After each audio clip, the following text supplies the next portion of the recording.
Shut up and sit down.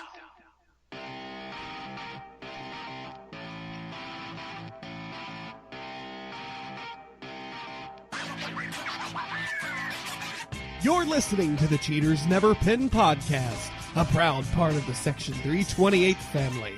Follow us on Twitter at CheatersInVRPin.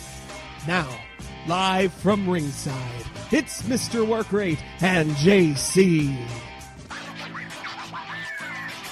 Good evening, afternoon, morning, whatever time it is you're listening to this.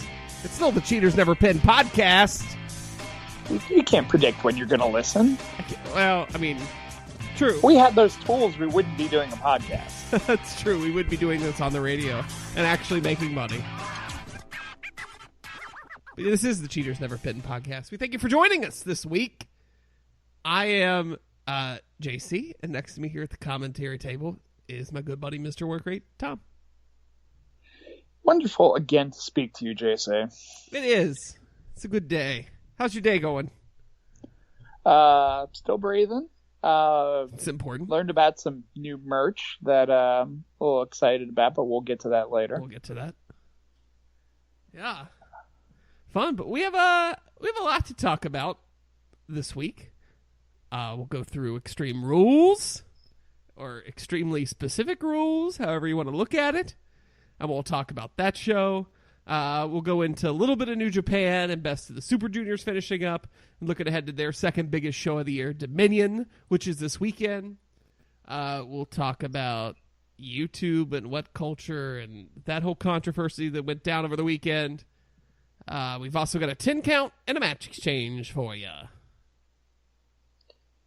All quality stuff, I'm sure. Another quality show. If you think it's a quality show, wherever you're listening to us, rate, review, and subscribe. Whether that's iTunes, Google, Stitcher, TuneIn, SoundCloud, YouTube, or Spreaker. We love that. That's our lifeblood right there. That's what gets us going in the morning. If I don't like the 5 stars for the one review that's there, like I lived off that for like 3 months, and now like my life force is dwindling away. So I need more. I need more stars. Be my Meltzer. Give me 5 stars. Yeah, it's not hard to do.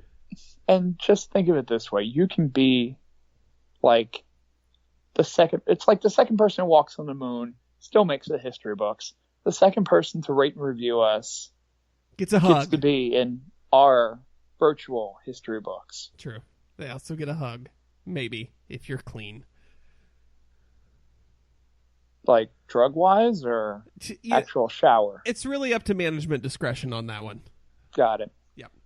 All right, let's get into Extreme Rules, Tom. Let's. What did you think overall perspective of the show, especially now that we're, 4 days out?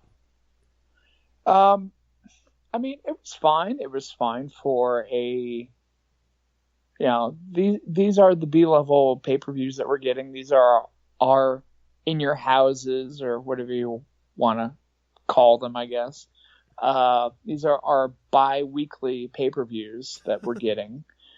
So we're not going to get anything super major. I mean, we're just going to get decent matches. And, I mean, for the most part, most of the matches were fine. And the 5-way match was very good. I enjoyed that. But, I mean, if I were actually paying money to see the matches, I don't think I would be too disappointed with it. Yeah. It was very much a one-match show, the main event. Yeah. And like you said, all the other matches, the wrestling was fine. Some of the booking and the use of the stipulations were questionable, but whatever. That's WWE. But it was all right. I mean, it was a pretty, like you said, it's a B show. Nothing major is going to happen. It's not going to be a groundbreaking performance by anybody. But it was fine. I enjoyed it. It was 3 hours well spent watching wrestling. Yeah, I mean, and one of the matches, and I guess we'll get into the kind of match breakdowns early, but one of the matches I liked more than probably most people did was actually on the preview show with Kalisto taking on Apollo Crews. Normally, I mean, throwing these two together, I mean, it's solely a filler match at this point. But I mean, like, those two worked really well together, Mm-hmm. and it's gotten to the point where, you know, this is, I mean, Kalisto's been just kind of been there for like the last 9 months. And Apollo Crews has been just smiling and happy and looking for comedians to take selfies with, but they kind of just threw them together in a match just with this whole Titus brand thing, which I will completely ignore and just go into the actual match. And they ended up letting these two guys work, and they actually had a really good match. And I enjoyed it. It was a great warm-up type match because you don't necessarily it's not building a storyline that much really or anything like that. It was just kind of fun to watch these two guys work off of each other. Yeah, it was, like you said, it was a good pre-show match. You got the crowd warmed up, got me warmed up. Like, I was like, all right, we're gonna see some good wrestling tonight, but nothing special. I mean, this is a throwaway feud and a throwaway storyline that's just a time filler on Raw. So it's nothing important. It's not affecting a title picture or anything. But it was a good match. The storyline, at least they're doing something with all three of these guys, and it's mildly fun. So yeah, I mean, you know, I think how hard it would have been to believe in like the last year that something involving Titus O'Neil would be fun. Yeah, I enjoy him in this role. Yeah, I mean it kind of builds to, I guess, his strength of being just kind of a little bit goofy and not knowing that he's goofy, and that's kind of it fits into kind of his personality because I mean, from all intents and purposes, from what I've heard about Titus, he's a really nice guy. And ask Vince, otherwise he would have grabbed him. God damn it. Yeah, but I mean, like, it's just one of those things where it's you want to get people involved and stuff, and Titus is a little limited to what he can actually do. He is not a good speaker for the most part. He is not that good at delivering lines that have been written for him. So, putting him in front of a camera can be dangerous, but if you keep it within this limited work that he's doing, it ends up not being horrible, I guess. Is that a positive thing, I guess? And I think so. I kind of undersold it a little bit there. They're utilizing him, and they're not putting him in a position where he's going to miserably fail. Right. So it's good. I'm fine with it. But moving on from the celebrity mega dad of the year to the celebrity it couple, The Miz with Maurice defeat Dean Ambrose to capture the Intercontinental Championship. And technically, the stipulation of Ambrose, if he gets disqualified, he loses the title, did not play into this match. The threat of it was there. Yeah, I was going to say, it played into it, but it did not result in the actual finish. Yeah. Boy, we've seen the second longest match on the show. A match we've seen countless times in the last 6 months. So nothing new work-wise from either one of them. No, it was what it was. Like, the right decision was made to put the strap back on The Miz because that title feels infinitely more important on him. Yeah. But it was what it was. I mean, it was. If I had to grade this match out of 10, it's like a 4. It was, it was a thing. It's funny because you went into the match expecting certain things, like expecting like Maurice to run in and immediately do the DQ type of finish. And we talked about it last week that I kind of thought what was going to happen ended up actually happening, but just about 15 minutes later in that, right, Maurice runs in, does the the interference, air quotes, that you can't see right now. And then ref John Cone, who easily the highlight of the show. Like, of the three workers working in that match, I think he was the best worker. Sends Maurice out, and then almost immediately after that, as he's arguing with her, they get the ref bump of Miz sending Ambrose into Cone, which knocks him out of the ring. And despite most wrestling referees being dead at that point, Cone shakes it off a little bit, realizes what's happened, or knows that Ambrose has bumped into him, and then proceeds to milk it for about 3 minutes. Yeah. As if he's going to go over to he's going to ring the bell himself, I think, at this point, because he starts to go around ringside. He's arguing with Ambrose the whole time, and takes about 3 more steps, argues with him a little bit more, goes over to the announce table kind of area. It seems like he's going to do something, and then while that stalling takes place, Miz rolls him up and then gets the legitimate 3 count, earning him the title.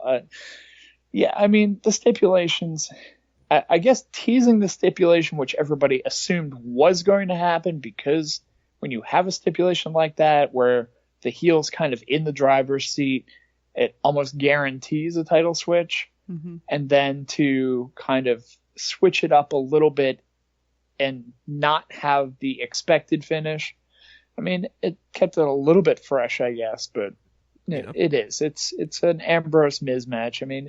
Like you said, it was fine, but it's not something we haven't seen before. Yeah.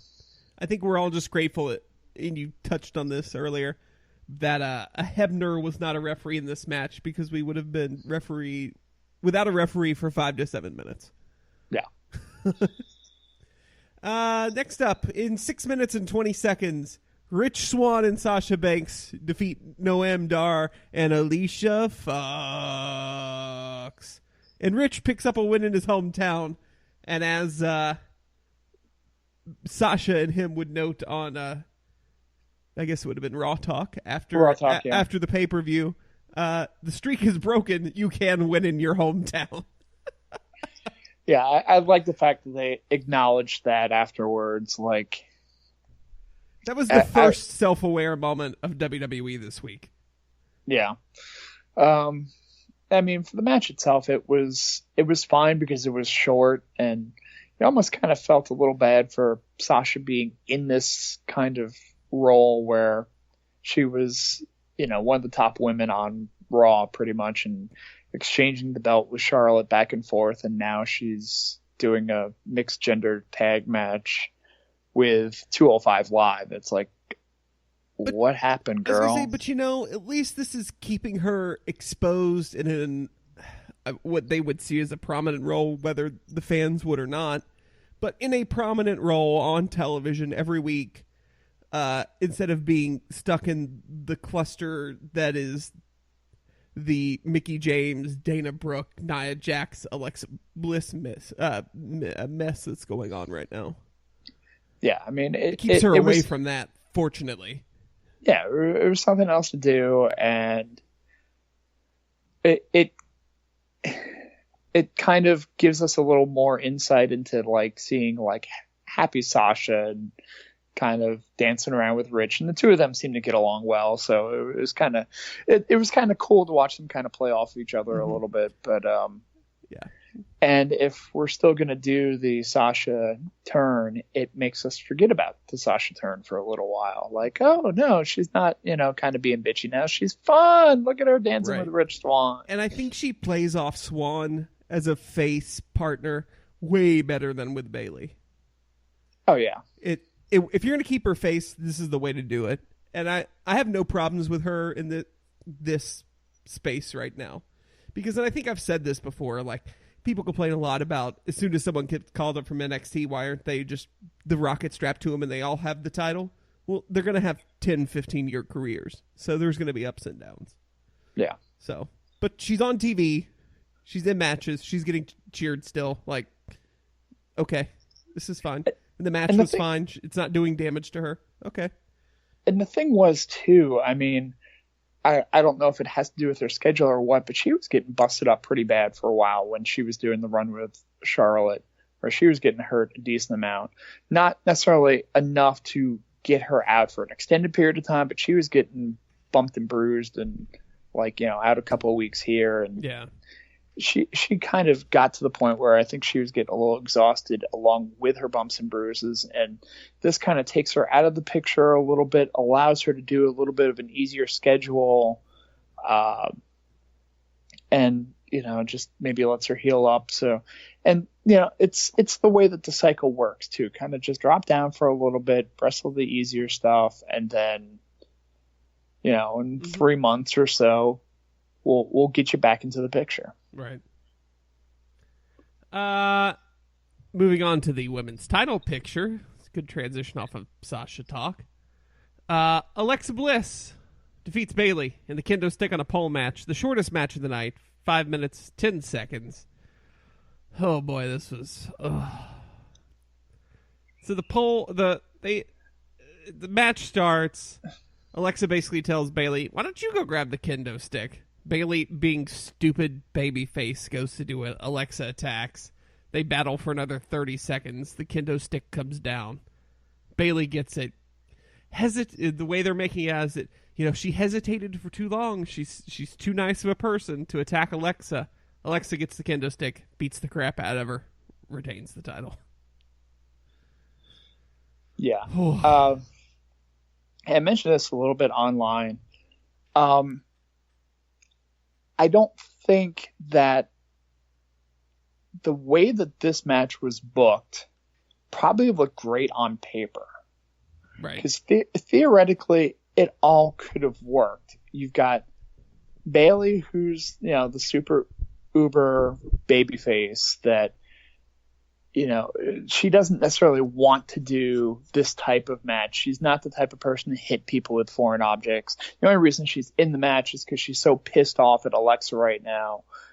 And yeah, she gets the kendo stick. She hesitates a little bit because that's not the type of person that she is, and she ends up paying for it. They've done stuff like, I mean, that's the type of angle that's been done to death in like stuff like ECW and just across the board, that, you know, the heel will use it, and that's, you know, the babyface ends up looking like a dope because of the fact that they're not going to cheat, or they're not going to use the foreign object, or they're not going to use the gimmick. Mm-hmm.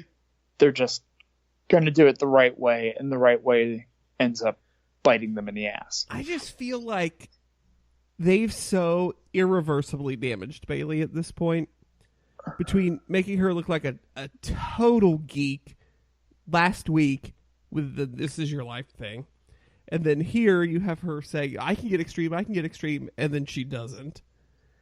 And it's just, she doesn't win. She's just a whiny baby face who has come across as two-faced in the past. Like, yeah, this character is dead. This is the Bayley we have now is not the Bayley we had in NXT. It's not the chippy, spunky baby face underdog. It's just a geek. And again, I don't know how they fix it at this point. To me, there is no light at the end of the tunnel here.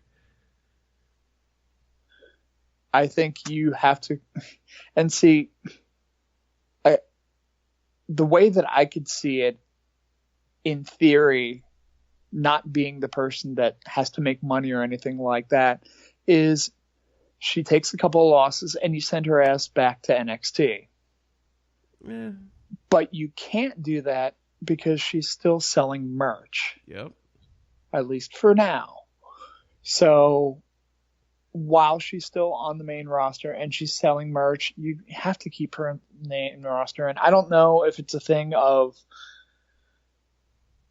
maybe, and it's kind of late for this now, but send her to SmackDown where, I don't know, maybe she ends up losing matches now, and it's like kind of one of those, mid-season trade type things where it's like, okay, well, you've got a loser on your side, we've got a loser on our side, let's... Yeah, but even if you move her, how do you reclaim the credibility of that character? Because she's been made out to be such a dweeb. Like, you can't rebuild that character from start like it should have been built with the NXT build of her coming in, being fangirl Bayley, and then eventually evolving and growing into becoming a competitor. She's just been fangirl dweeb Bayley the whole time, and has then had the belt strapped on her while she's still doing that, and it just fell flat, and no one cares. And would moving her to the other brands, like, really be able to give her the fresh start to do that? I don't know. I mean, I like her. Could they have done something with that? Have they done anything like that recently? I don't know. Oh, somebody. I'm trying to think of a name. Minder Jabal. But she doesn't need to be near a belt now. I understand that, but at least gender came from nothing. Like, the gender character wasn't even damaged. It was just an afterthought. But whereas here's the thing. Bayley character's so damaged. I don't know that moving her over there against the same women she's already been facing, like, helps at all. But if you hammer her down, and the fact that she hasn't been winning matches or whatever, and she ends up going to SmackDown, like, already on the losing streak, kind of dumped, maybe she gets, I don't know, I wouldn't say cut, but she gets like sent over to SmackDown for whatever reason. It's already been established that she's been losing, and I don't know, they work something. They do different things over there, so yeah. I don't know. The only way I could see it working if you moved her is, say, she comes over, she's still losing matches, she gets together with Charlotte, who's like, hey, you know what? We had some hellacious battles in NXT. I want to help. It sucks that you're in this position. Let's work together and get you back where you're supposed to be. Bayley starts winning. She wins again. She gets a number one contendership chance. Who knows? Hell, she even wins the title. Then Charlotte's like, I did all this for you. Turn. Charlotte goes back to where she should be as an actual heel. And then you get a hot program out of the two of them. Yeah. But that ain't going to happen because that makes too much sense. They have to fix it. And the options on how to do it are very limited. At this point right now, take her the fuck off of TV. Yep. Agree. 100%. I'm glad she wasn't there this week. Just take her off of TV for a period of time because there are other women that can be on the show to do whatever. Take her off of time. Make it kind of like a healing process for the fact that you're kind of waiting for her to come back and she's not coming back, and you're like, oh, maybe she's kind of having second thought. I mean, if this were WCW, we'd end up having like, vignettes of her back home at her mom and dad's house, and like for 2 months building her into this, like going back to her old school and things like that, and just... Well, you mentioned her going back to NXT. She doesn't even need to maybe go back to NXT, but do that with her going back to the PC for a few weeks. And maybe do an NXT match. Make her go back to what's her face? Her fangirl next to Izzy. Ugh. Get the power back from Izzy and then just work your way back up the ladder. Yeah. I don't know. Why the hell are we still talking about this? I don't know. Let's move on. Okay. To the other weird fuck finish of the night. Cesaro and Sheamus are the new Raw Tag Team Champions after defeating the Hardy Boys in a stipulation match they picked a steel cage. 15 minutes on this match. The match was really good, especially for a steel cage tag team match, until the last 45 seconds. Well, we know Jeff's dumb, right? Well, yeah, I mean, years of meth use will do that to you, I hear. Okay. I mean, this has been given. This is, I mean, you kind of have to not be there in the first place to be able to, be willing to do the things that he does. Yeah. The worst part here is the fact that the entire match, Michael Cole keeps harping on the fact that how dumb is it? They're making everyone look dumb. All 4 participants look dumb by saying, well, you should just let one of them escape and then it's 2-on-1. And of course, that's not happening in the booking and the way the match is structured. And then Cole's like, I don't know why they're doing that. And it's making the talent look stupid as hell. Yeah. And based on the stipulation, it's stupid as hell to not let somebody escape and get a 2-on-1. Or you can do that and then be real stupid and be Matt Hardy and get the fuck back in the cage. But see, that's the thing too. It's like you do the 2-on-1, you pretty much murder the other guy, and then you walk through the door. Yeah. The door needs to go.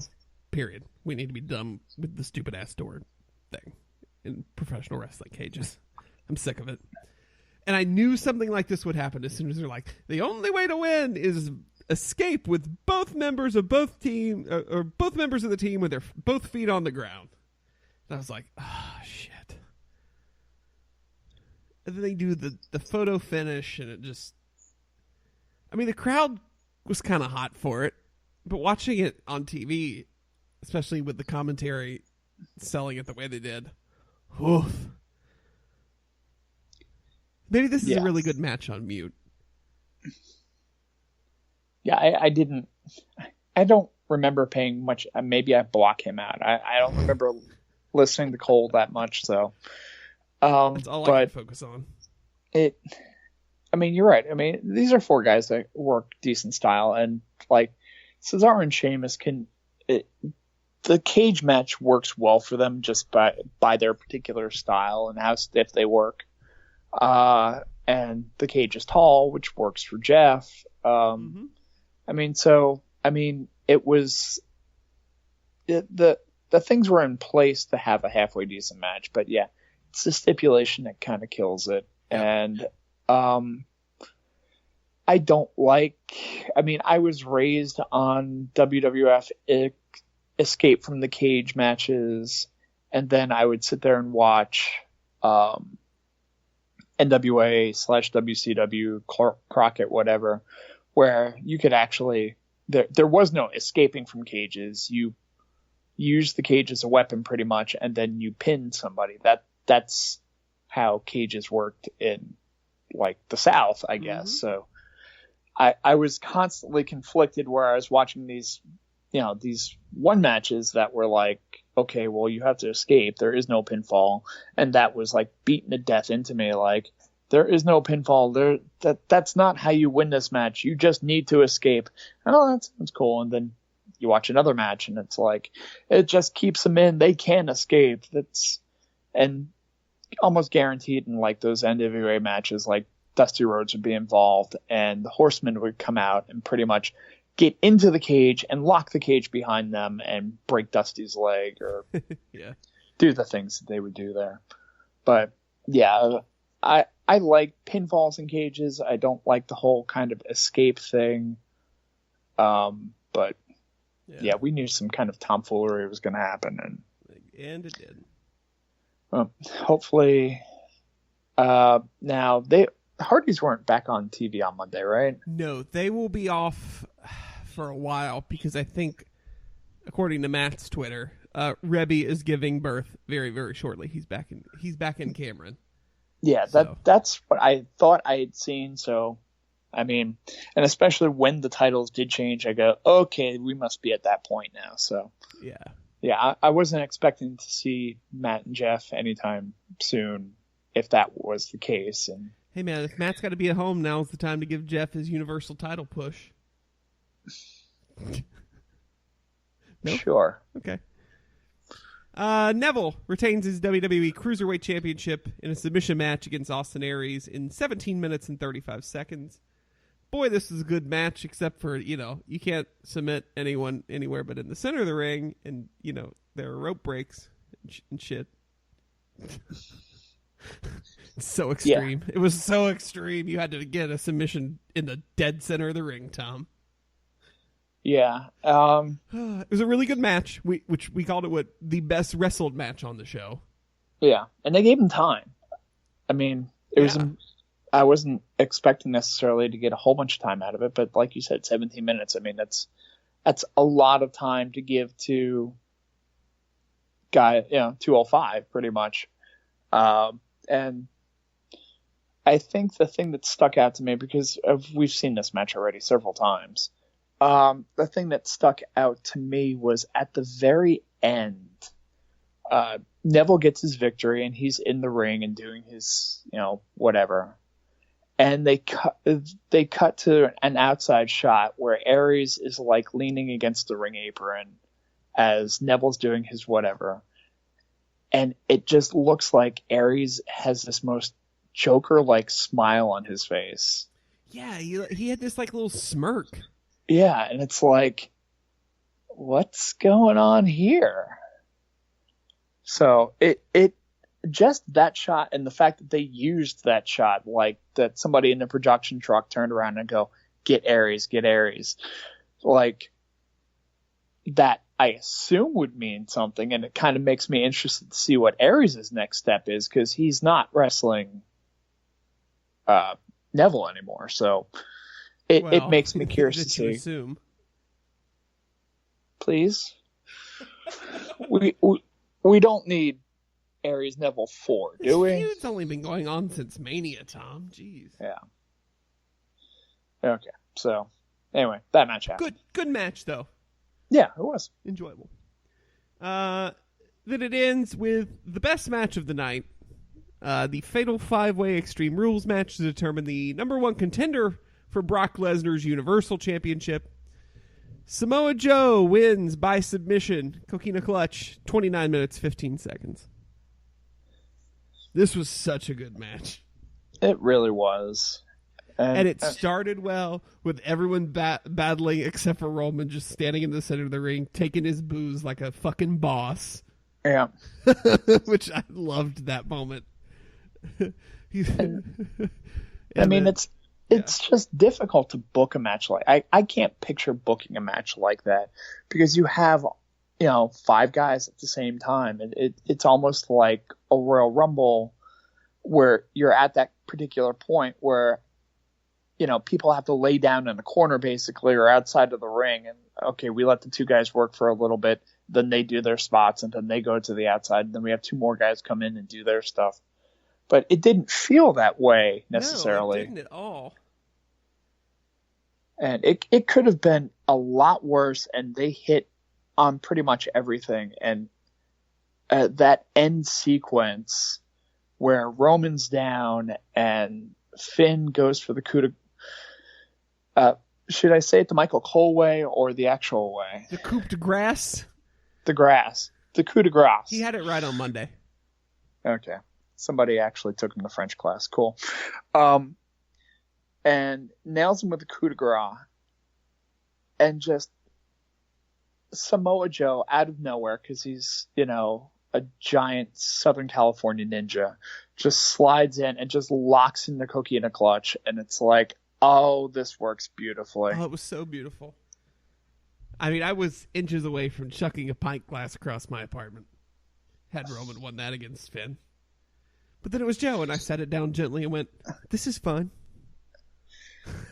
And the thing is, it just works so beautifully, because people weren't talking about Joe going into the match. And I know that, I guess odds kind of shifted in a particular way if you were looking for that.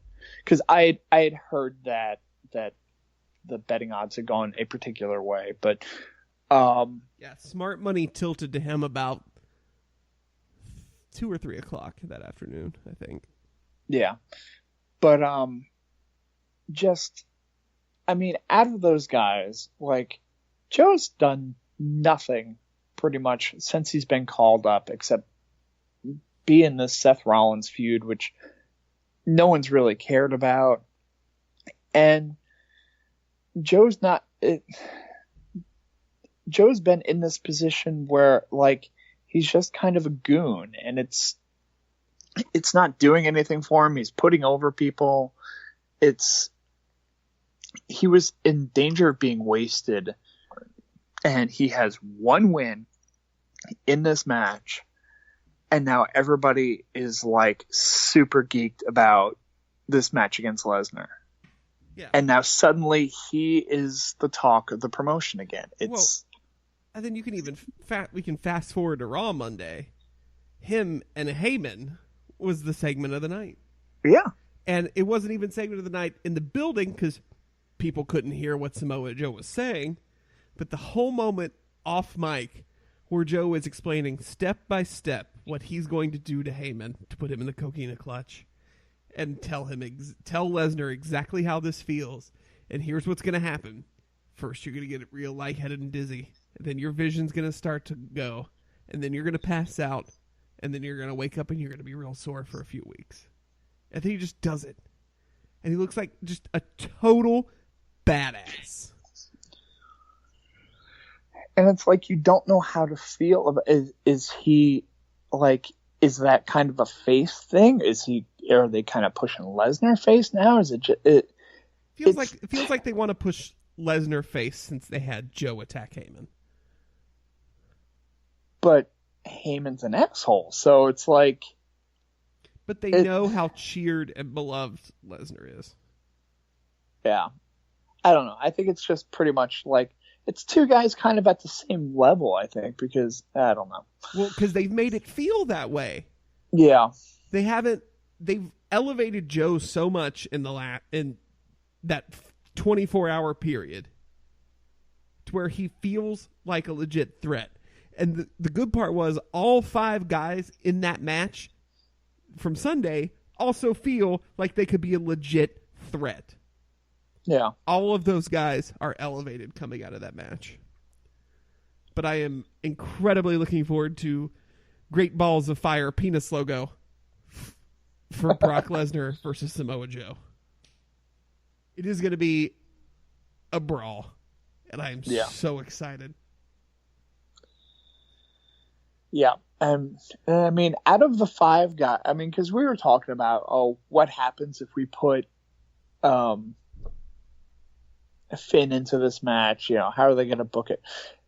And just the way that they've booked Lesnar recently, and you know, just the way that they book him in general as this monster, you don't see that happening to Joe right now, and it just makes it more interesting. Makes you want to see, go, okay, well, yeah, this is going to be a little bit different. Just the same way that like Lesnar went on this run, like starting, I guess, kind of when he like destroyed Cena in that match, where Suplex City was born. That was WrestleMania. Yeah, he just went on this run of, you know, I will kill everyone, and you just kind of learn to expect that, where any competitor that was going to face him was going to get killed, and you know, you kind of accepted it, and it was going to be basically the same match. He was just going to start hitting suplexes and eventually, you know, kill somebody. Mm-hmm. I know. Sorry, continue. No, I was going to say, then you had the Goldberg thing, which completely threw everyone off, and then eventually that got shaken away and forgotten, thankfully, and now it's like, okay, well, what are we going to get out of it, especially since, like, we got past this Goldberg thing? What do we expect from Lesnar now? We're not really that sure. And now you've got somebody like Joe going in there, and it's like, I really don't know the type of match that we're going to get, and I want to see it. So, one question, and since we're so far out, we're still 5 weeks away, all I want is a yes or a no answer. Are they going to use Lesnar to give Joe a rub here? Is Joe walking out with that belt?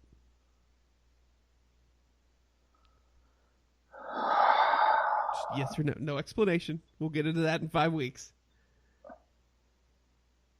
But as of right now, No? Okay. No. All right. I think depending on what happens Monday, your tune may change. Yeah. Yeah. I'm excited to see Lesnar come in and go on a murderous rampage. It's going to be so good. You know what else is really good? What, should I say? Going to cheatersneverpin.com and clicking that Patreon button. That was smooth.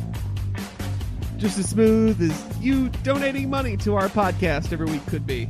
You just go to cheatersneverpin.com and click on the Patreon button. When you're there, you can donate $1, $5, $10, hell, $20 for all I care a month to this podcast and the entire Section 328 Media Empire to support our shows, to show you like what we're doing, for all the content we provide on a weekly basis. It helps us cover our hosting costs, helps us design all the cool new merch that's available on Amazon, which we'll get to in the next ad read. And all the good things we do. It helps support us. It helps cover our costs. Helps us be able to bring this stuff to you free every week, right into your ear holes. So go to cheatersneverpin.com, click on the Patreon button on the front page, and give us a little donation if you'd like. And we appreciate it from everyone here at the Section 328 Media Empire. That music was loud this time. It was very loud. I even turned it down. And I was like, it's the same volume. That's why I was just gonna shut up. I'm like, I'm not. I figured that's I'm what not you going did there. over that music. Yeah, look at that. We got a flow, Tom. Triple H was telling me that I wasn't going over. All right, let's touch on New Japan for a little bit. Okay. Have you watched any of the Best of the Super Juniors final? No, not yet. I have heard about it, read a bit about it. Know that I need to just kind of take a piece of time out of my schedule and sit and watch that final match. Yeah. That's all I've seen is Kushida Ospreay, the final. So good. Just from what I was told, that they saved the best for last, and I saw plenty of good matches during that tournament, so. Yeah. They absolutely did. I think they made the right call, giving Kushida another match. So he wins. He will challenge Hiromu Takahashi at Dominion late Saturday night, technically early Sunday morning here in the U.S. I was going to say Sunday morning, about 3 a.m. Yeah, at Dominion for the IWGP Junior Heavyweight Championship, which is their trilogy match, I believe, right? I think it's the third one. I think so. And those two have had killer matches every time. So this is the right story build. And I still don't think it's the right time to pull the belt off of Takahashi as hot as he is right now. But we'll see. They could do it, and maybe they go in a different direction off of that, but I don't know.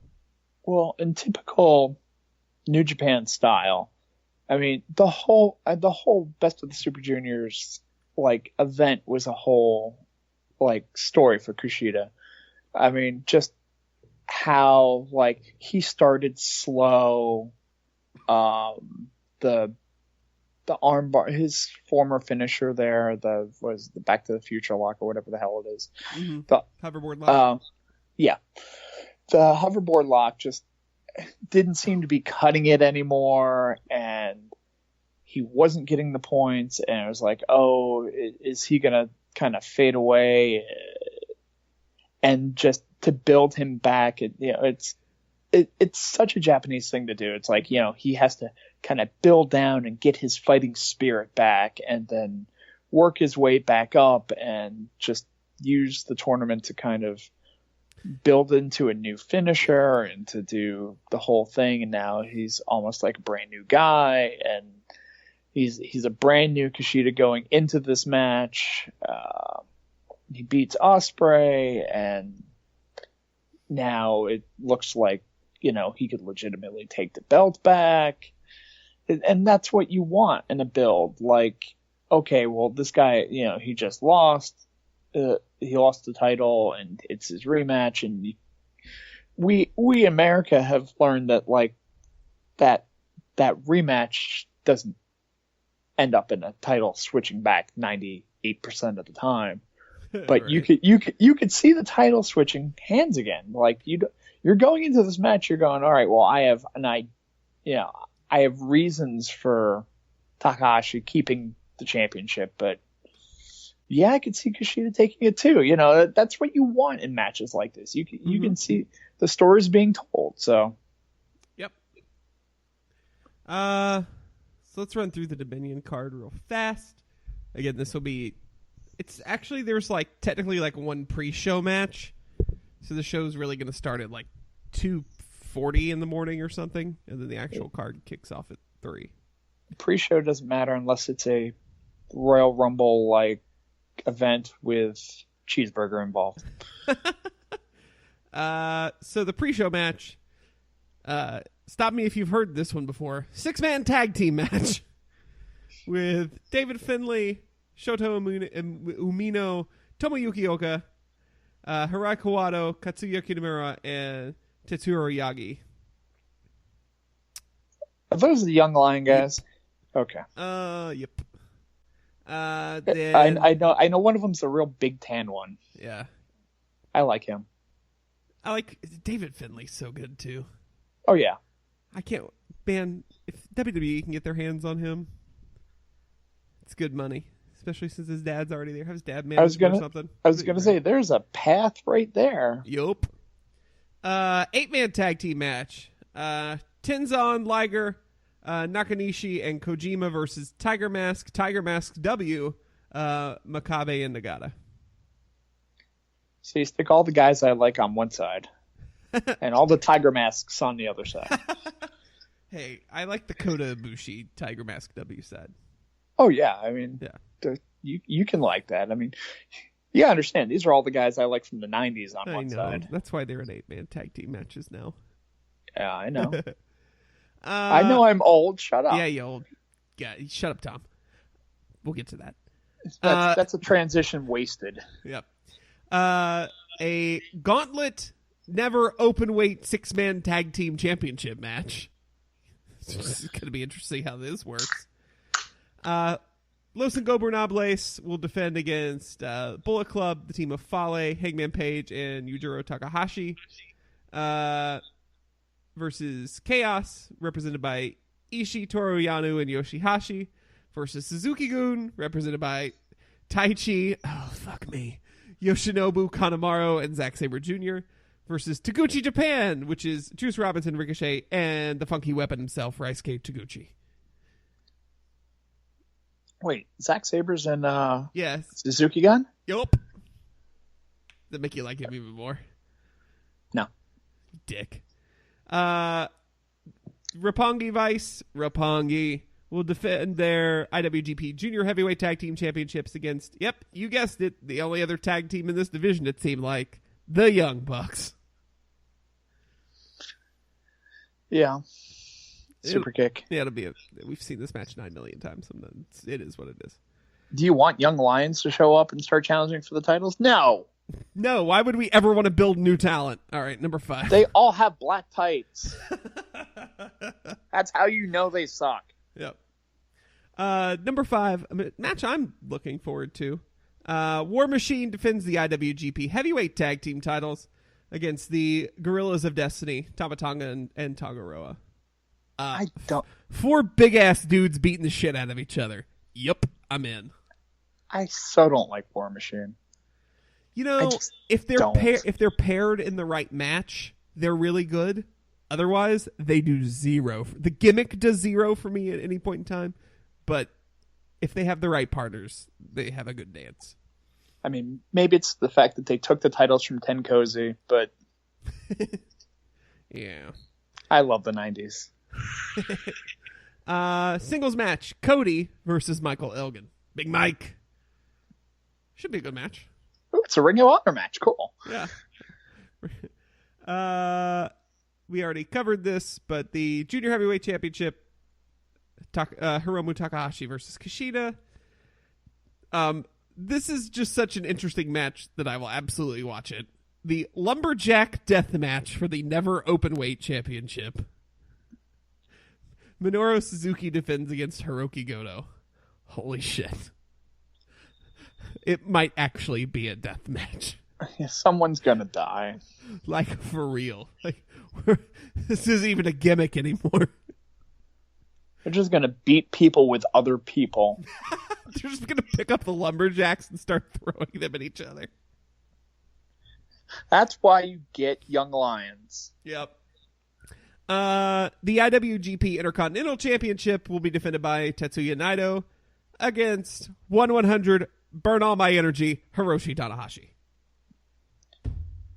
Is he gonna bring the title in like a bag now that it's like in various pieces and just like the slow destruction of the? Well, he said if he beats Tanahashi, he doesn't even need the belt anymore.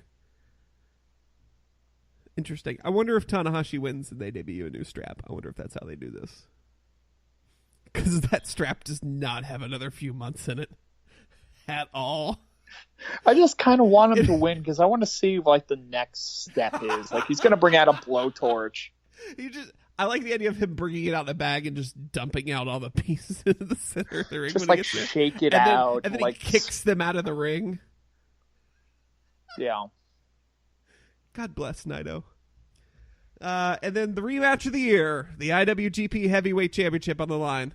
Okada versus Omega 2. Somebody might die in this one too. Yeah. It's very important to not think this match will be the level of the last one. Yeah, it's and that's what you have to do. You kind of have to erase that and go in with a clean slate and just enjoy it because and I kind of feel bad too for Omega and Okada and the fact that you're going into this match and there's going to be pressure for them to reach the standard that they hit before and to maybe do some spots that, although, I mean, they're not dumb. It's the thing. Kenny and I mean, the two of them wrestle smart where their spots are going to be well done. They're not going to do something, well, I don't know. Kenny's done a few stupid things, but they're not going to go completely unsafe. So no. And here's the good part too. Since the whole tour's been Best of the Super Juniors, they've both been off of it. They're both coming in rested and healed. Yeah, I mean, so I was going to say Omega hasn't really done a whole hell of a lot outside of tag matches and Yeah, they're both unless there's something none of us know about, they're both coming into this match at 100%. So it'll be a good show that I will watch on Sunday evening. Yeah. I hate waking up at 3 a.m. I do that once a year. Yeah, I was there for that one. Oh yeah. Hi Chew. This episode of Cheaters Never Win brought to you by. So that's this Sunday? Sunday morning. Yep. Yeah. Okay. Yep. So we'll cover it next week. We'll tell you all about NJPW Dominion. All right. So I'm about to go on a rant here. So for those of you who don't enjoy my rants, fast forward like 3 minutes because I'm going to keep it brief because this podcast is starting to get long. Okay. So are you fast forwarding through me too? No, I'm going to go get it on Uncrustable. Okay. All right. I'll fill time. So for those of you who may be unaware, last week, I think we've touched on this too. YouTube has, this wasn't last week, but a few weeks ago, YouTube changed the way their categorization of different content happened within their platform. And it was due to a lot of ads being paired with videos with hate speech or with incredibly racist comments, PewDiePie, and things like that. And so, as part of recategorizing different content to be deemed not advertiser friendly, professional wrestling was lumped in with that group. This has caused a lot of hardship on a lot of promotions, and namely What Culture Professional Wrestling, who was the main part of this story, because so much of their revenue comes from their YouTube videos. That's how they're out there. That's how they're on the market. Now, in What Culture's case, they also have a paywall service. They have, I think it's What Culture Extra, that they have a lot of their content behind. But the vast majority of their business comes from the ad revenue they get on what you watch on YouTube, from their weekly show Loaded, from single match videos, from things like that. So they actually had to go and cancel an entire television taping, or YouTube taping, I guess you could say, because of these revenue changes at YouTube. This past weekend is when those tapings were supposed to kick off, and they were having a special event anyway that they replaced it with, that they named Fight Back, with a logo that looks like the YouTube logo. And the show starts off with a very impassioned speech by Adam, who's one of the founders of the promotion and is an on-screen character as well. And what I'll do is I'll actually play this entire speech in lieu of our normal outro. So in the show, and then you'll hear this if you want to hear it, if you haven't seen the video yet. But he gives a very impassioned speech about, wrestling is not hate speech. The sport that we love should not be grouped in with the likes of people out there promoting misogyny and racism and hatred towards religions. This has no part of that. In the process of doing so, YouTube was not too thrilled and issued them a copyright violation strike, which has since been pulled down. But this really sucks. The fact, and everything is still categorized as non-advertiser friendly in the professional wrestling world. Promotions who rely on the service in order to get their name out there, make revenue, and keep producing content for us, the fans of professional wrestling, are being limited by people who don't understand that the sport we love is an art form. And in the speech you'll hear at the end of the show, Adam actually talks about the fact, hate speech is divisive. It pushes people apart. But professional wrestling is one thing that draws everyone together. And I'm sure for many of you listening, you've been to shows. You know the energy and the passion that's in a bingo hall, an American Legion hall, in the PNC Arena. Like, when wrestling is happening, everyone is together in the moment celebrating the thing they love. And so we, as fans, and I'm using this platform right now, is another way to get you all to help professional wrestling and promotions like What Culture and CWF Mid-Atlantic and promotions all over the world to help them fight back against this, because it's unfair to us as fans. It's unfair to these promotions that we are being treated as a subset of society, as a subculture that is equal with hate speech and racism. So there's two important things you can go do, and do it this week. The first, go to YouTube and watch every wrestling video you want. Drive those viewer numbers up. One, it's at least going to give the people that are getting the ad revenue something, because they need everything they can get at this point. And two, as those view numbers, as those subscriber numbers go up, that sends a message to YouTube that this content is valued, this content is loved, and this content is bringing people together. Two, and I'm going to link this on the episode description, on the post that accompanies this podcast episode on cheatersneverpin.com. Hell, I'm going to put it in the description of this video, of this episode on YouTube. There is a link to a petition on change.org. And yes, I know it's an online petition, but it's still important to go and sign it. It was started by Heelbook, which is it started kind of as a Facebook group, and I think they now have a podcast and everything on Facebook, and is backed by all of these promotions.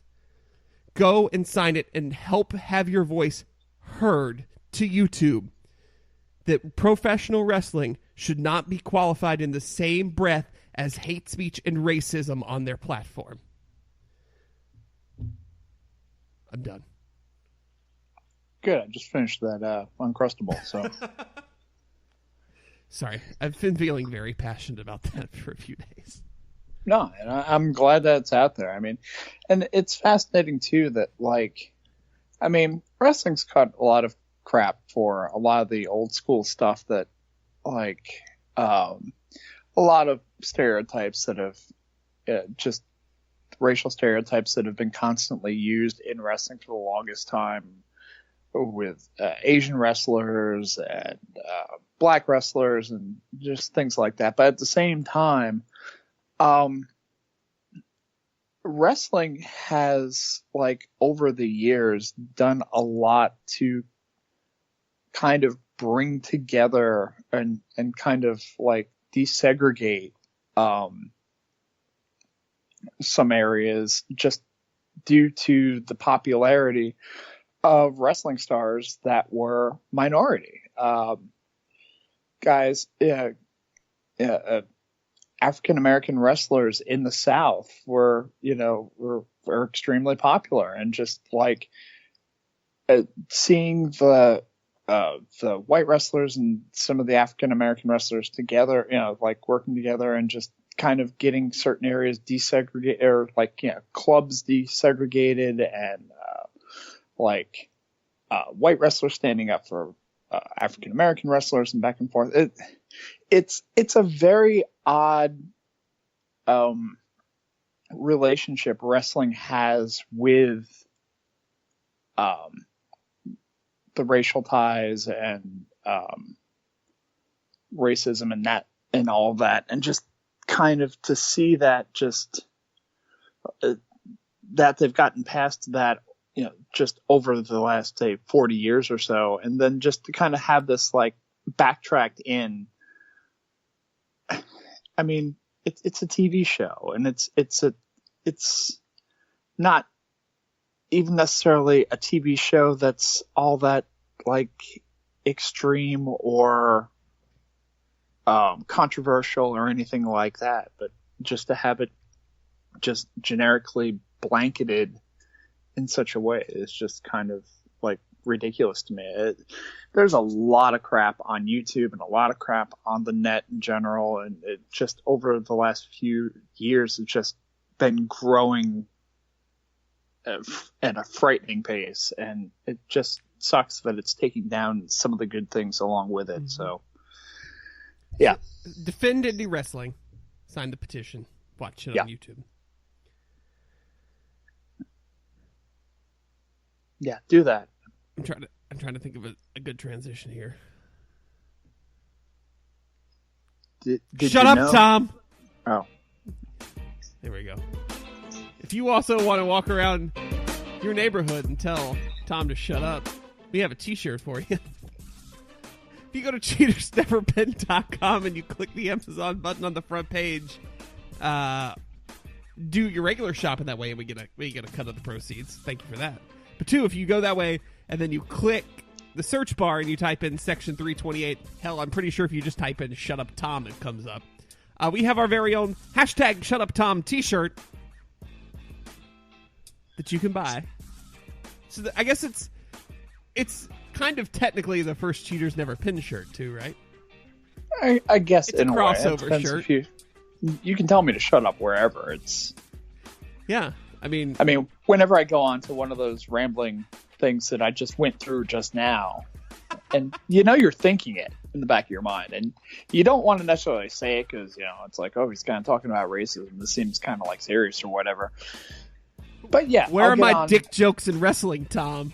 Yeah. But yeah, I'll start to ramble, and you'll know I'll start to ramble. You're thinking it. Yeah. So. But yeah, you can get your very own Shut Up Tom T-shirt, $20 with Prime shipping. Yeah. Yeah. And they're comfy. They're comfy shirts too. I highly suggest the one that says "Pucking Sunshine" too, if you like positivity and hockey. Just saying. And just saying too, if you are a fan of a certain Joss Whedon space cowboy type show, I wear a particular hat that's worn by one of the characters in that show to hockey events, and that is prominently featured in the shirt. So if you're just a fan of that hat, Hey, maybe you like that shirt. Yeah. Anyway. 2 for 1. Get a Jane hat on a shirt, and then you can just walk up to Tom and point to your shirt. It's now easier than ever to tell Tom to shut up. Yeah, if you are mute, if you cannot say words, you can still tell me to shut up. By wearing a t-shirt. Yep, go to cheatersneverpin.com, click the Amazon button on the front page, search Shut Up Tom, buy a fucking t-shirt. You don't have to bring around that dry erase board anymore. You can just wear the shirt. I think you're now being offensive to our mute audience. What are they going to say? All right, let's go to the 10 count. God damn it, Tom. Don't like it? Buy the shirt. All right, 10 count. 10! Are we going backwards this time? All right. 1! ProWrestlingSheet.com is reporting that the WWE UK tapings will kick off very shortly. It appears they will be doing tapings 2 times a month in the UK for shows. Looking forward to seeing that. I'm assuming it's going to be a regular type of show. I don't know how often, not like traditionally weekly like NXT, but I don't know. I want another show to watch, and I want to see these guys. Please give me more content. It's not Swerved. Yeah, well, I mean, Swerved isn't. It's bad. We don't want to get Titus O'Neil in any more trouble. Anyway.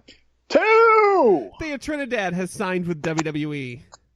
This is the girlfriend of Austin Aries, number 1. Yay for him. And 2, she'll be joining Nixon Newell as a new female recruit. Yay. She's very good. And this is the closest that they can get to bringing AJ Lee back into the Federation. Yep. Since she was the AJ Lee stunt double in the movie filming of the Paige story. She wasn't technically she played AJ Lee. AJ Lee's not in the movie. Yeah. But did she act the entire part? I believe so. I don't really think there's much of a part. She's just wrestling. There isn't like an AJ Lee like spoken role or anything like that. I don't think she's involved that much into like plot line or anything like that. But yeah, she's so. Right. I think she technically, if you look at the credits of the movie or whatever, she is AJ Lee, not just. When this movie comes out, we need to rent out a theater for all of our fans and go. Yeah, let's do it. But only if you bought a T-shirt. Yep. Shut up, Tom. 3! X-Pac has said lately that Road Dogg is actually the one in charge of SmackDown Live, and Vince has basically just let him take the reins of it and drive it. That actually doesn't surprise me that much. That's not to say that Vince isn't completely still involved, because he's Vince McMahon. Vince will be involved until the day he dies. And after. When animatronic Vince takes over the WWE...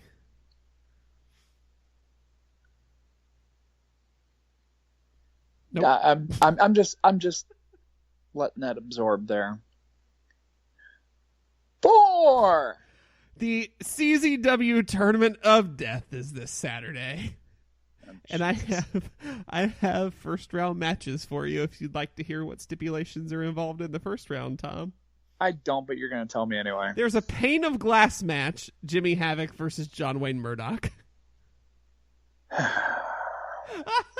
A doorway to death match. I don't know what the fuck that is. With Masada and Schlock. The light tube and cinder block match between Jeff Cannonball and G Raver. There we go. That's the good stuff. A barbed wire match with Connor Claxton and Clint Margera. Well, that just sounds like a cruiserweight match for CZW, so. Yeah. And then a non-tournament fans bring the weapons match. And also a scaffold match. I love that they have to film this on this farm every year. God bless them. That's all I have to say. See, that's wise. Braver men than I. And dumber. So much dumber. Well, I mean, I take that back. I mean, if that's your thing, and I mean, Deathmatch wrestling is not my thing, but I have nothing but the utmost respect for these guys for doing this. I mean, God bless you for have that pain threshold and that type of thing. And I mean, it gets you in a wrestling ring on a regular basis, and that's what you enjoy. Then again, God bless you, but damn, man. Mm-hmm. 5. That was interesting. It was a different tone of voice. There was a ref bump. Oh. Dan Severn said on the Pancakes and Power Slam show that he'd like to take on Brock Lesnar in the UFC. By the way, he's 50-9. His mustache is 107. I would buy this pay-per-view. They can gladly have like $70 for me to watch that shit. Do you know who trained Dan Severn? I do not know. Al Snow. Huh. It also proves to me that you did not read the article that I posted to CheatersNeverPin.com. I have not read the latest retro. God, I always say it wrong. Retro wrestling. Retro wrestling. Retro wrestling. I have not read it yet. You gotta say it like Jerry Jarrett. So, well, you know, it would take a little bit longer to say it that way. But yeah, on my retro wrestling post, I talk about a ECW show. It's the first ECW TV show I ever watched from I think it was February of '95. And it just was filmed in a bingo hall. It was filmed in the bingo hall. Oh, I feel like I've seen it before. And yeah, many of those shows were filmed in bingo hall. But this was before they kind of got big, and it was just such a collection of everything. That's why I wanted to write it up, because it had like it had a jumble fuck of a 6-man match with the Pitbulls and Jason the Terrible from IWA Japan, who was a complete one-off. He came in, he wrestled that one match on TV and never wrestled for ECW again. Huh. It was part of like a talent exchange type deal that ECW was doing with IWA. Jason the Terrible came in, did a match. Tommy and a few of the other guys went over to Japan and did a few matches for them, and no one really knows why, but it just was a thing. There was a Chris Benoit Al Snow match where Al Snow looks completely normal, which is a little frightening in its own right. Weirder, yeah. But yeah, which was a quality, like a 4.25 star match. It was a really well done technical match. And then at the end there was a kind of chopped up clips of the double tables match that the Public Enemy had with Sabu and the Tasmaniac. Which ended up, after the match was over, Chris Benoit proceeds to powerbomb Sabu off of a table that's been balanced on the top rope through Rocco Rock, who is lying on another table, through the table onto the mat. And yeah, it was peak ECW. And I wrote it up and kind of gave a little bit of insight into it. So if you're bored and need something to read and pretend like you're working at work, hit Cheaters Never Pin, and it should be maybe not the most recent thing, because this podcast will be the most recent thing, but the thing right below that. There you go. I have no idea what number we're on now. 6! Harley Race broke both of his legs in a fall last week. He had surgery to relieve the swelling in both, then had 4 blood transfusions, then had another surgery to set his legs. Yikes. I'd make fun of it, but I don't want to make fun of Harley Race, because even with 2 broken legs and no blood in his body, he could still beat the living shit out of me. Absolutely. Just get well soon, Harley Race. Yeah. 7! Impact Wrestling will be running its first house show in 2 years on August 5th in Staten Island. Staten Island? Staten Island. At the ballpark. Oh. Okay, I know where that is. I mean, I know where Staten Island is, but... Yeah. Okay. Yeah, so maybe things are looking up for them. Yay, more wrestling. That's a good thing. But like an outdoor show. Yep. That's a Jeff Jarrett. That's Jeff Jarrett bullshit. Because GFW did that shit. GFW had cards? Dude, they ran a show in Winston. I'll take your word for it. Yup. I assumed those were like Rio de Janeiro matches. We're at 7 now, right? 8. We're at 8? Oh, good. 8! 5-Star Wrestling in England postponed its 128-man tournament, citing the bombing in Manchester as a reason, which people are tending to think is bullshit, as the taping was supposed to be in Liverpool on June 10th. And they said they have rescheduled the beginning rounds for February. Shifty promoter? Seems to be the general consensus. I'm shocked to hear this. This is also the same promotion that said, "Oh, we're gonna give CM Punk $1 million to be in this tournament," and then went, "We never said that." Yeah. Ryback said some things about it too, but I really can't listen to Ryback for more than 3 seconds. But yep. Yeah, regional promoters, small time promoters. This is what you deal with. Yep. 9! A study in Sports Business Journal has revealed, after studying Nielsen data, that the median age of the professional wrestling television watcher has risen dramatically from 28 in 2000 to 52 in 2016. That's not good. I will, and I've been the guy that's always been the chill out with the ratings guy. But ratings are one thing. This is terrifying.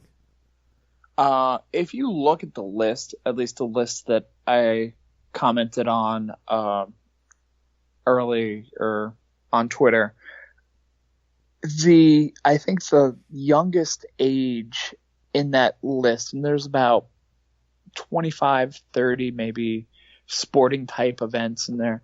The youngest age at the very bottom, I think it's MLS, is like 39. And it's just the point. It's very telling to the fact that like people aren't watching live sports. It's very much on demand type thing. I mean, yeah, there's still there's still people watching live sports to some extent, but they're older people, younger people in their 20s are catching highlights. They're looking for stuff on YouTube or just recaps or whatever. They're a very streaming society, and you're going to see numbers skew like this. And I don't know necessarily if numbers like that freak out the WWE. I know that Meltzer's been talking for a while about how high the average age of the average WWE viewer has been, but I'm not reading a whole hell of a lot into it because again, you're also talking about 2000 when we were still kind of smack dab into the Attitude Era, and it was the cool thing to watch. Mm-hmm. So I mean, I was in college at the time, and people just got together in dorm rooms and watched Raw and Nitro and all that type of thing. So it was just a younger crowd, and look at a WWE live event, and you'll see there's plenty of young people in the crowd. It's just who watches television nowadays. It's just how it is, and I think WWE has done better than other sports really to kind of handle that situation with the way that they're attacking it from social media and all those type of other platforms. But yeah, it was an interesting number, and it kind of like took me back a little bit. All right. Sorry, I had to cough a little bit. And I think that puts us at 10. Kevin Owens has been wrestling with a broken thumb, he revealed, but it's fine. He can wrestle with an brace. He won't miss any time. If anything, this leads to him learning the Asiatic spike, or whatever Terry Gordy used to call it, where he jammed his thumb into somebody's neck and made them submit. If he's not wearing this brace for like 4 months, he will have failed. That's what I'm saying. And then the thumb sticks right out. I mean, that's just asking for. Yup. And he is a knowledgeable old school wrestling fan, so. Mm-hmm. All right. Well, that does it for the 10 count. Oh, this helps if I turn the volume up on the soundboard. There you go. Sometimes you got to ring it a couple of times because they don't stop. Yeah, pretty much. All right, Tom. You know what it's time for? Time to bust a rhyme? Match exchange. Will never not make me laugh. No. All right. It's probably the best thing about this podcast. Yeah, probably. All right. You had me watch from In Your House Canadian Stampede, the Hart Foundation versus Stone Cold Steve Austin, Ken Shamrock, Goldust, and Legion of Doom. I have very brief notes on this match. Okay. Because it was a good match. There's not I don't have a whole lot to say about it. No, it wasn't groundbreaking or anything like that for mat work or whatever. But it was hella enjoyable. Yeah. Yep. I forgot how throaty commentator Vince is. Yes. I want Ambrose to be the new Pillman, please. Yeah. Yeah. Just study him, Dean. I just wrote, God damn it, Owen and his fucking slammies. Yeah. And I don't know, I'd never noticed before that his tights actually said slammy winner. Oh, yeah. I thought it like on one side it was like 2-time and the other side said slammy. What the hell is this? Bruce Hart getting involved when he grabs Stone Cold over the barricade. I was like, oh Bruce. Shit, who's that guy? Oh, it's Bruce Hart. Yeah, Bruce wanted to be involved so badly. Of course. The crowd's so hot, and that always adds so much. They're living and dying on everything the Hart Foundation does. Also, I really, really miss Davey Boy Smith. Yeah. But he is. And it's kind of sad when you look back at that too, because 3 of those guys are dead. Mm-hmm. But I enjoyed it. I'd say I'd give it a solid 3 3/4. Yeah. And again, it's not groundbreaking wrestling by any means. It's a 10-man match, and just it's all the atmosphere around it and just how it felt really, really important, even though in the grand scheme of things it's not. I mean, and the reason why it kind of got brought up again was I was listening to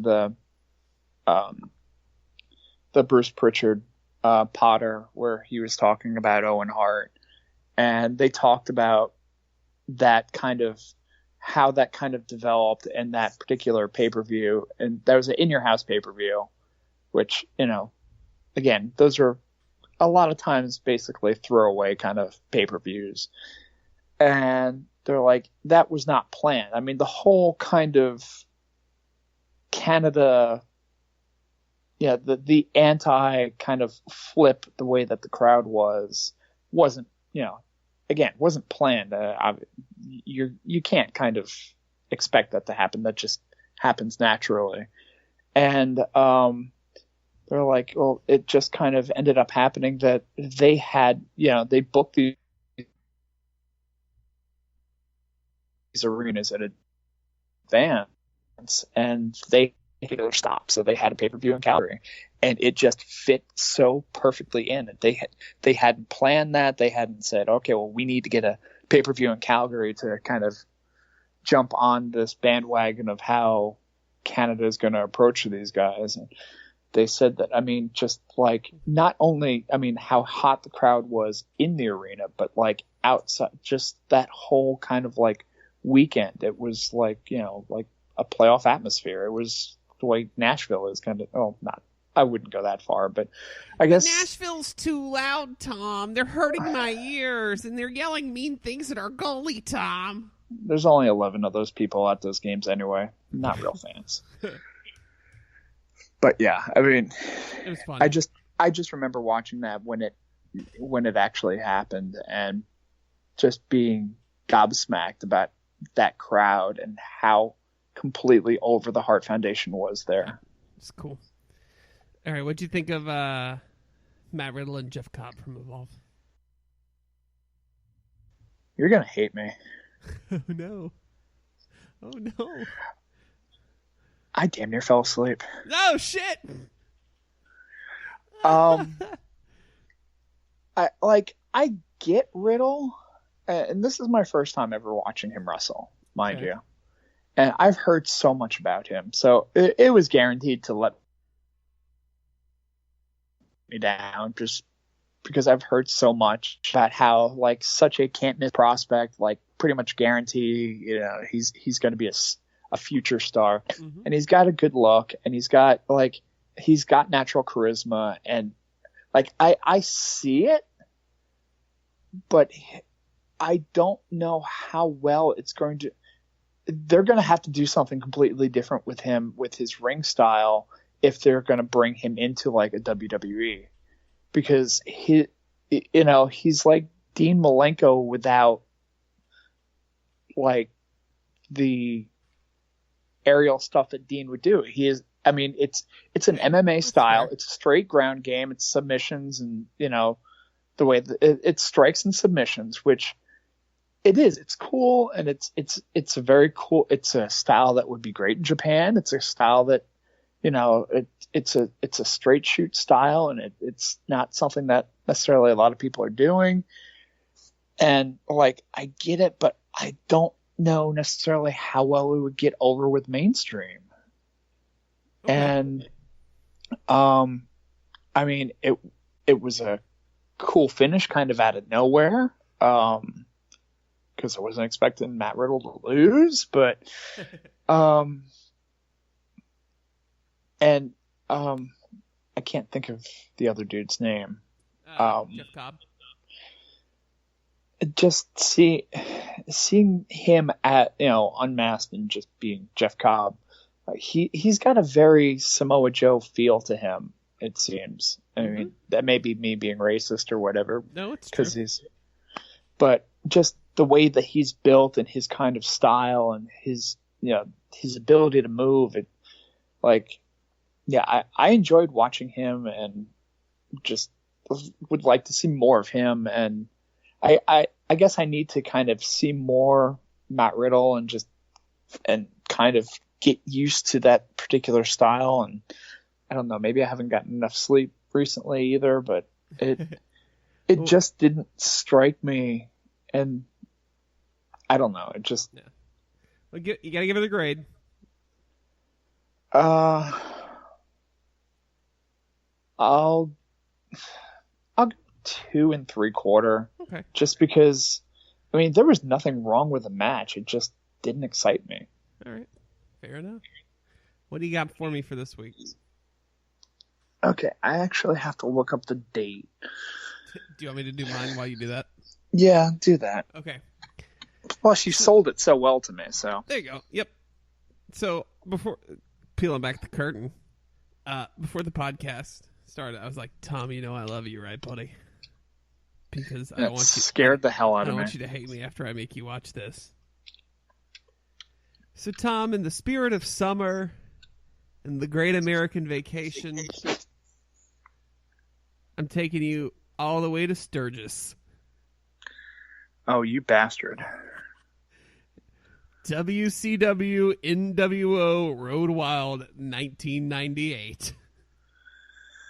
I believe the first WCW pay-per-view I ever watched. Why do you like wrestling? I don't know. And I'm taking you to the highlight match on that card, Tom. In front of, a few thousand bikers who got to park there for free. I was going to say, in front of zero paid.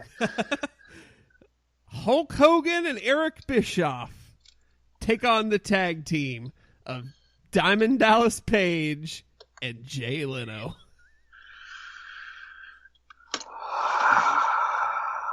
God.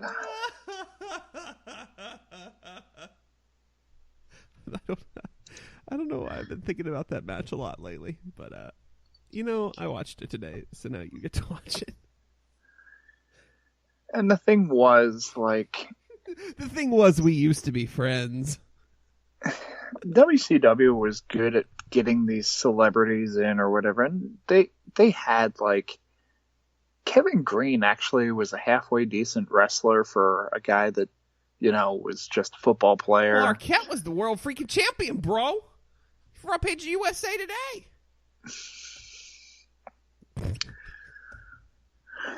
14 minutes and 31 seconds you're going to make me watch. All right. All right.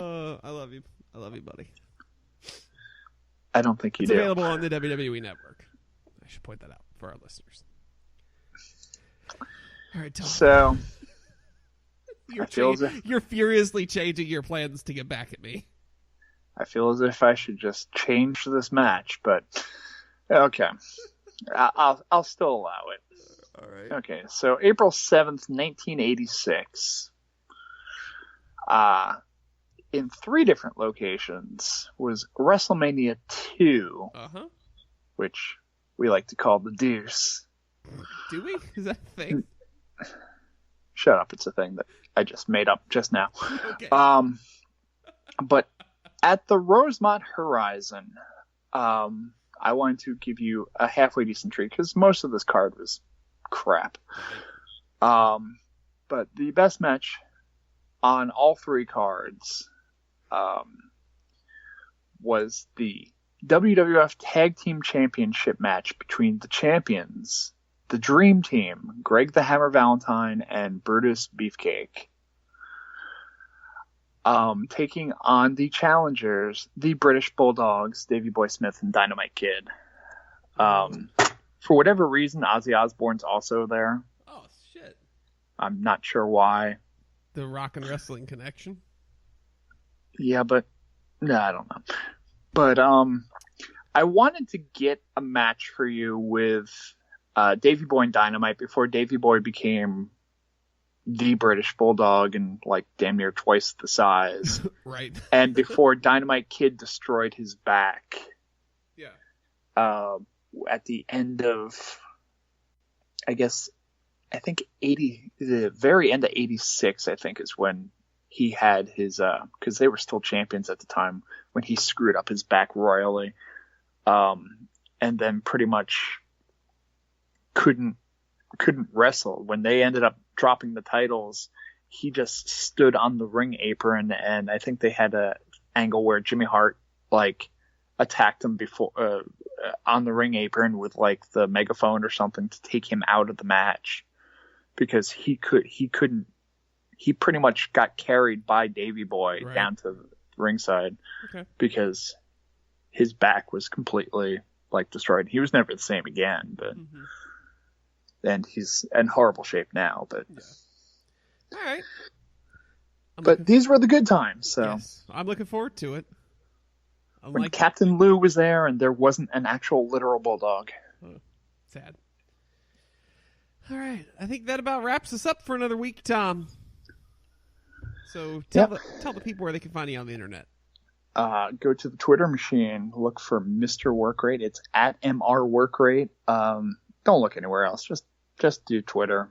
And don't forget, buy the merch. You can find me on the internet on the Twitter machine at JCBobbitt, JCBOBBITT.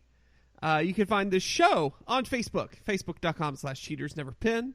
and at Cheaters NVRPin on the Twitter machine.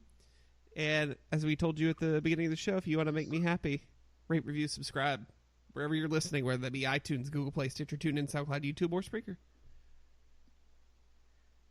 Boom. And if you haven't, stay tuned through the end of the show and listen to Adam's speech from What Culture. Because it got me all, like, riled up, man. It got me fired up. It did. It did. Allowed me a whole Uncrustable while you did that. Any parting words, Tom? I said buy the merch already, but Yep. still buy the merch. Next week we'll preview Money in the Bank. Talk about Dominion. Big show next week. I'm looking forward to that New Japan show. Yes, that'll be a fun one. All right, so for Tom and myself, this has been another edition of the Cheaters Never Pin podcast. Thanks for listening, and we'll catch you on the flip side.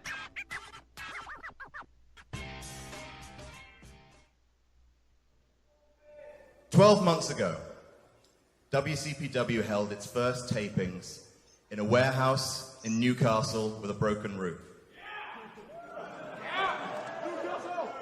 Back then, the idea of us doing a wrestling promotion was a very silly idea. 12 months later, it is still a very silly idea. But we are still here!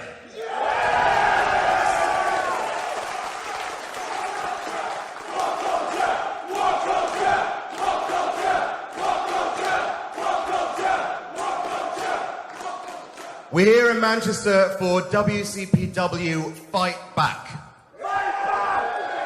This night was supposed to be the first night of the new series of WCPW Loaded. Language. There are children watching this show, don't you know? No. Okay. I understand and thank you. Owing to YouTube guidelines, it's not possible for us to give you a free weekly wrestling show on YouTube, and honestly, that kills us. But it's not about cussing out YouTube, okay? Because speaking hate, that's part of what got us into this mess, okay? So here's what happened for the uninitiated. Certain YouTubers preaching hate had adverts in front of their videos, which led advertisers to flee YouTube. To counter this, YouTube has drastically reduced the monetization of what it deems to be inappropriate content, and that includes wrestling. And that is why we're here. That's why we're doing this show for free on our YouTube channel rather than putting it behind our paywall, What Culture Extra, which we could do, and that's the only way we'd really make money off this show. We're running this show at a loss. I mean, you guys have bought your tickets, and that's paid for the wrestlers, because, just to address online, we always pay our wrestlers.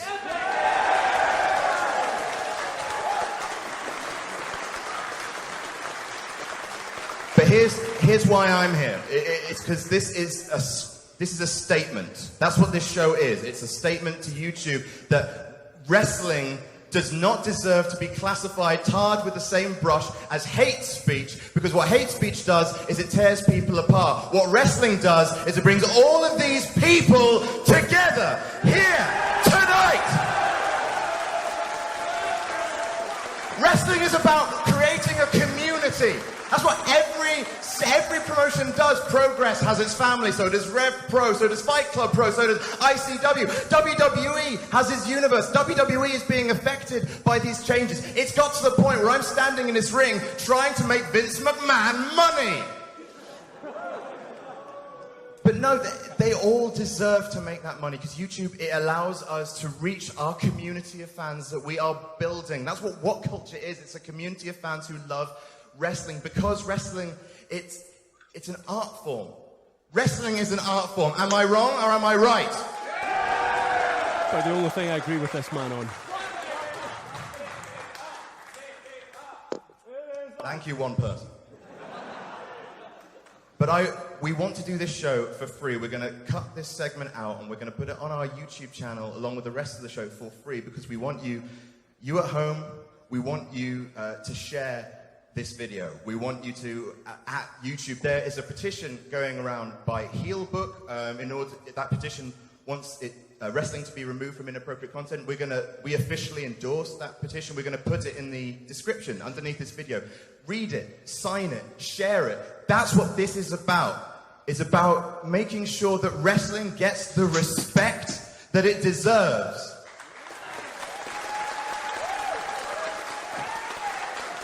Okay? And I am gonna go, okay? This is, because we're here to a wrestling show, aren't we? But just one time on this show, on a platform which can be shared, please share this video everywhere you can. I want you all to stand, if you can, for me, please. Stand.